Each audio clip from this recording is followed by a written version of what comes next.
సహోదరి సహోదరుడా, దేవుడు మనతో అద్భుతమైన మాటలు మాట్లాడడానికి ఇష్టపడుతూ ఉన్నారండి.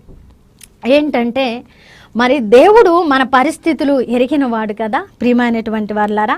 ఈరోజు మన పరిస్థితులు ఎరిగిన దేవుడు అంటూ ఉన్నారు, ప్రియమైనటువంటి బిడ్డ నువ్వు పరిస్థితుల వైపు చూడకు, ఎందుకంటే సర్వశక్తిమంతుడైన దేవుడను నేను కదా. కాబట్టి నువ్వు పరిస్థితుల వైపు చూస్తే భయపడతావు, జారిపోతావు, కృంగిపోతావు. కాబట్టి పరిస్థితులను చూడక, భయపెట్టి అదరగొట్టి నిన్ను చేజార్చేటువంటి పరిస్థితుల వైపు చూడక, సర్వశక్తిమంతుడైన దేవుడనైనా నా వైపు చూడు, నీకు ఆదరణ కలుగుతుంది. నా వైపు చూడు, నీకు బలము కలుగుతుంది. నా వైపు చూడు, నీ బలహీనత యందు నా శక్తి పరిపూర్ణము కాబోతూ ఉన్నదని దేవుడు మాట్లాడుతూ ఉన్నారండి. అత్యద్భుతమైన మాట కదా ప్రియమైనటువంటి వాళ్ళారా. ఎంతగా దేవుని ఆశ్రయించగలవో అంతగా ఆశ్రయించి నీ పరిస్థితుల వైపు కానీ, నీకున్న కష్టం వైపు కానీ చూడకుండా నీ కనులెత్తి సర్వ సృష్టికర్త వైపు చూడు. ఈరోజు దేవుడు మనతో మాట్లాడుతున్న బలమైన మాట అండి. మనము ఎలాంటి పరిస్థితుల్లో కూడా మరి మన యొక్క విశ్వాసాన్ని పోగొట్టుకోకుండా దేవుని వైపు చూడాలని దేవుడు మాట్లాడుతున్నారు. మనం ఎంతగా ఆశ్రయించగలమండి దేవుణ్ణి? ఎంతగా అంటే మన పరిస్థితులు ఎలాగైనా ఉండనివ్వండి, దేవుని ఎంత ఆశ్రయించగలమో మన శక్తిని బట్టి అంతగా ఆశ్రయించినప్పుడు దేవుడు తప్పక మన జీవితాలలో కార్యాలు చేస్తారు. మరి గాలిలో దీపం పెట్టి దేవుడా నువ్వే దిక్కు అంటే అది మరి కరెక్టా కాదు కదా. ఇది లోకపరమైనటువంటి సామెత. కానీ మనము ఎప్పుడైతే బాధ్యత కలిగిన వారముగా, మన శక్తి లోపము లేకుండానట్లుగా మనం ఎంతైతే మనము చెయ్యగలిగిన సామర్థ్యాన్ని మనము ఉపయోగించి మన జ్ఞానముతో, దైవిక చిత్తముతో మనము ఎప్పుడైతే చెయ్యగలిగినంత చేస్తామో, చేసి దేవుని మీద ఆధారపడి ప్రభువా ఇదిగో నాయనా నేను ఎంత చేయగలనో అంత చేసి నీ మీద ఆధారపడ్డాను, ఇక మీదట నన్ను నడిపించేది, ఫలింపు చేసేది నీవే అని మనము ఆయన మీద ఆనుకున్నప్పుడు మనం ఖచ్చితంగా మన పరిస్థితుల్లో విజయము చూస్తాము. మన పరిస్థితుల్లో మనము లేవనెత్తబడతాము. మన పరిస్థితుల్లో మనము ఆశీర్వాదకరంగా ఉంటాం. ప్రియమైనటువంటి వాళ్ళరా, మరి పరిస్థితుల వైపు చూడొద్దు అన్న విషయాన్ని ప్రస్తావించేటప్పుడు మనం మాట్లాడుకునే అద్భుతమైన వ్యక్తి ఎవరంటే యోబు. ప్రియమైనటువంటి వాళ్ళరా, యోబు తన పరిస్థితులను చూడలేదు కదా. ఎన్నో మారులు యోబు గురించిన ప్రసంగాలు విన్నాం, బైబిల్ గ్రంథాన్ని చదివాం. ఎన్నో మారులు యోబు ప్రస్తావన మన జీవితాలలో మనము మరి విన్నవారముగా ఉన్నాం. అయితే దేవుడు ఈరోజు మరలా మాట్లాడుతున్నారు, ప్రియమైనటువంటి బిడ్డ నువ్వు పరిస్థితుల వైపు చూడకు, సర్వశక్తిమంతుడైన నా వైపు చూడు అని.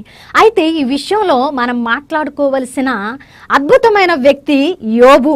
యోబు ఏం చేశాడండి? సమస్తాన్ని పోగొట్టుకున్నప్పుడు కూడా తన పరిస్థితుల వైపు యోబు చూడలేదు. ఏం చూశాడంటే దేవుని చూశాడు.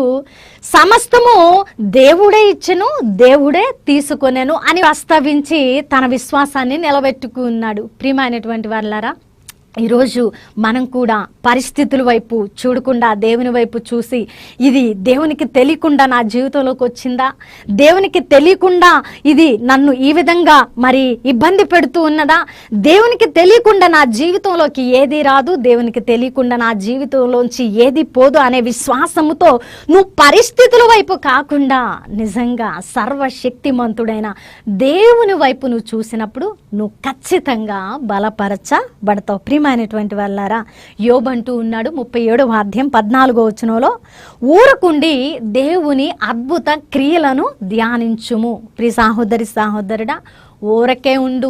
నీ పరిస్థితులు నిన్ను ఇబ్బంది పెడుతూ ఉంటే గంటల తరబడి ఆలోచించి సమయాన్ని వృధా చేసుకొని ఏం జరిగిపోతుందో, నా బ్రతుకు ఎలా ఛిద్రమైపోతుందో, ఈ పరిస్థితులు నేను ఎలా దాటగలనో అని నువ్వు నెత్తిన మరి ఒక భారాన్ని పెట్టుకొని కృంగిపోయి మూలన కూర్చుంటే ఆ భారము నిన్ను విడవదు. కానీ నువ్వు ఊరకే ఉండి నీ పరిస్థితులు దేవుని చేతిలో పెట్టి అద్భుత క్రియలు దేవుడి నీ జీవితంలో ఇంతకు ముందు ముందు ఏమి చేశారో వాటిని ఊరకే అలా పడుకొని, అలా కూర్చొని, అలా తిరుగుతూ, అలా ఆలోచన చేస్తూ నువ్వేం చేయాలంటే ధ్యానించాలి. అప్పుడేం జరుగుతుందో తెలుసా?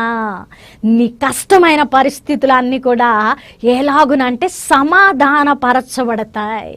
నీకొక ధైర్యం వస్తుంది. అవును కదా, దేవుడు ఇంతకుముందు ఇలా ఉన్న నా జీవితాన్ని ఇంతగా నిలబెట్టారు, ఇప్పుడు ఈ పరిస్థితిని తప్పించలేరా అనే ఒక ధైర్యం నీ జీవితంలోకి వస్తుంది. ప్రియమైనటువంటి వారలారా, మరి ఊరికే ఉండి దేవుని అద్భుత క్రియలను ధ్యానం చేద్దాం. కీర్తనల గ్రంథము 26వ అధ్యాయం 1వ వచనంలో భక్తుడు అంటూ ఉన్నాడు, ఏమీయూ సందేహపడకుండా యెహోవా యందు నేను నమ్మిక ఉంచి ఉన్నాను. ఎంత మంచి మాట అండి. ఇక సందేహం మనకు వద్దండి. మనుషుల మీద నమ్మకం ఉంచాలంటే సందేహపడాలి. అధికారుల మీద నమ్మకం ఉంచాలంటే సందేహపడాలి. మన కుటుంబ సభ్యులైనప్పటికీ, మన రక్త సంబంధికులైనప్పటికీ కూడా నమ్మకాన్ని ఉంచాలంటే ఒకంత ఆలోచించాలేమో, కానీ సర్వ సృష్టికర్త మీద నమ్మకం ఉంచడానికి సందేహం అవసరం లేదండి. ఎందుకంటే ఆయన స్వహస్తాలతో మనల్ని నిర్మించుకొని అరచేతుల్లో చెక్కుకొని ముదిమి వచ్చు వరకు ఆయన ఎత్తుకున్న ప్రేమ కలిగిన దేవుడు. కాబట్టి మనం ఏ పరిస్థితుల్లో కూడా సందేహపడవలసిన అవసరత లేదు. మనం ఏమీ సందేహపడకుండా భక్తుడు ఎలాగైతే నమ్మకాన్ని ఉంచాడో మనం కూడా అలాగే నమ్మకాన్ని ఉంచుదాం. ప్రియ సహోదరి సహోదరుడా, మరి ఇంకా పరిస్థితుల వైపు చూస్తూ ఉన్నావా? ఈరోజు నీ పరిస్థితిని ఎరిగిన దేవుడు మాట్లాడిన అద్భుతమైన మాట గట్టిగా పట్టుకో. యోబుని జ్ఞాపకం చేసుకో. ఊరకుండి దేవుని క్రియలను ధ్యానించు. సందేహపడకుండా దేవుని మీద ఆధారపడు, ఆనుకో, ఆశ పెట్టుకో. దేవుడు గొప్ప కార్యాలను జరిగిస్తారు. మరి ఈ యొక్క అద్భుతమైన మాటల ద్వారా ఆదరించబడ్డారని విశ్వసిస్తూ ఉన్నాను. దేవుని చిత్తమైతే మరలా కలుసుకుందాం. దేవుడు మిమ్మల్ని దీవించును గాక. ఆమెన్.